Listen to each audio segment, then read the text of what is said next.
Clip number 377 انشاءاللہ عز و جل. اس کلپ میں سورہ اعراف کی آیت نمبر 152 سے 154 تک کی تلاوت، ترجمہ اور تفسیر قرآن صراط الجنان سنیں گے. بسم اللہ الرحمن الرحیم. اللہ کے نام سے شروع جو نہایت مہربان رحمت والا ہے. ان الذین اتخذوا العجل سینالهم غضب من ربهم وذلة فی الحیاة الدنیا وَكَذَلِكَ نَجْزِي الْمُفْتَرِينَ. ترجمہ: بے شک وہ لوگ جنہوں نے بچڑے کو معبود بنا لیا، ان قریب انہیں دنیا کی زندگی میں ان کے رب کا غضب اور ذلت پہنچے گی، اور ہم بہتان باندھنے والوں کو ایسا ہی بدلہ دیتے ہیں. ان الذین اتخذوا العجل، بے شک وہ لوگ جنہوں نے بچڑے کو معبود بنا لیا. اس آیت کی تفسیر میں مفسرین کا ایک قول یہ ہے کہ اس سے مراد وہ بچڑا پوجنے والے لوگ ہیں جو حضرت موسیٰ علیہ السلام کے کوہ طور سے واپس آنے سے پہلے ہی مر گئے. دوسرا قول یہ ہے کہ اس سے مراد وہ یہودی ہیں کہ جنہوں نے بچڑے کو پوجا اور بعد میں توبہ نہ کی. تیسرا قول یہ ہے کہ اس سے مراد وہ لوگ ہیں جنہوں نے قتل ہو کر اللہ عز و جل کی بارگاہ میں توبہ کی. اس صورت میں غضب سے مراد قتل ہونا اور ذلت سے مراد گمراہی کا اعتراف کرنا اور قتل ہونے کا حکم تسلیم کرنا ہے.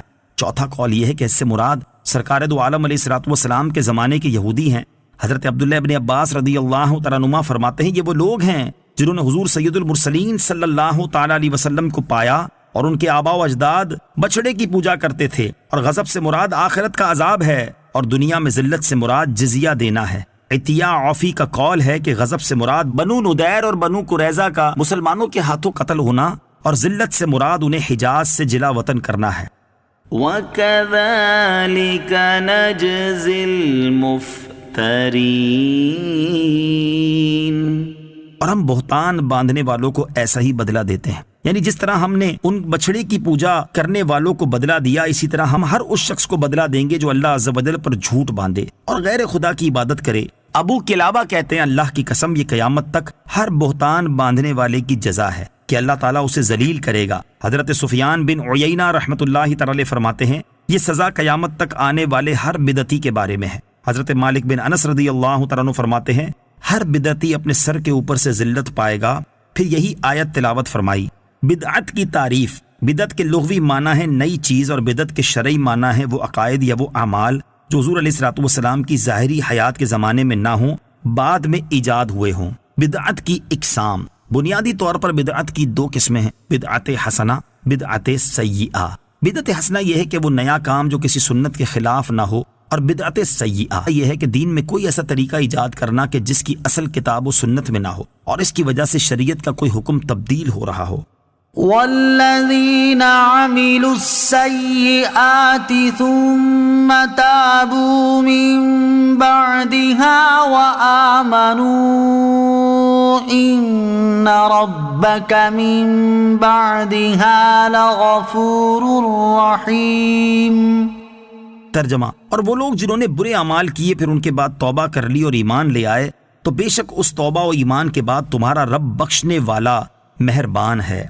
والذین عملوا السیئات، اور وہ لوگ جنہوں نے برے اعمال کیے. اس آیت میں گناہ کے بعد توبہ کرنے والوں کے لیے بہت بڑی بشارت اور اللہ تعالیٰ کی رحمت بے پایا کا ذکر ہے. آیت کا خلاصہ یہ ہے کہ جس شخص نے گناہ کا کوئی پہلو نہ چھوڑا، یعنی کفر تک کا ارتکاب کیا، پھر اس نے اللہ عز و جل کی بارگاہ میں اپنے تمام گناہوں سے سچی توبہ کر لی اور ایمان لایا اور اس توبہ پر قائم رہا، تو اللہ تعالیٰ اس کے سب گناہ بخش دے گا اور اس کی توبہ قبول فرمائے گا. اس آیت سے ثابت ہوا کہ گناہ خواہ صغیرہ ہو یا کبیرہ، جب بندہ ان سے توبہ کرتا ہے تو اللہ تبارک و تعالیٰ اپنے فضل و رحمت سے ان سب کو معاف فرماتا ہے.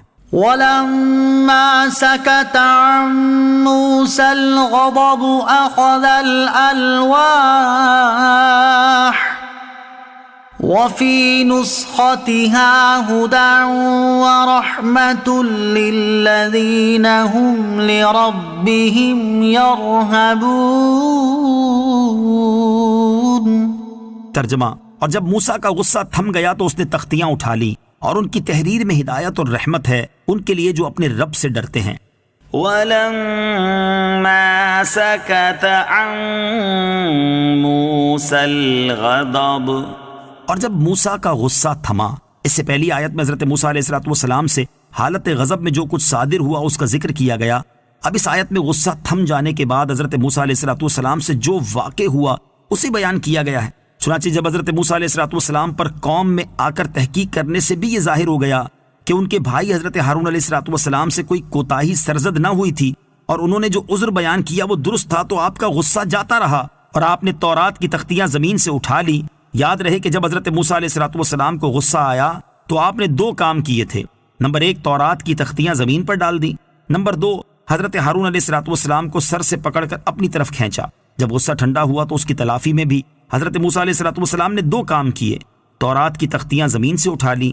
نمبر 2 اپنے بھائی کے لیے دعا کی.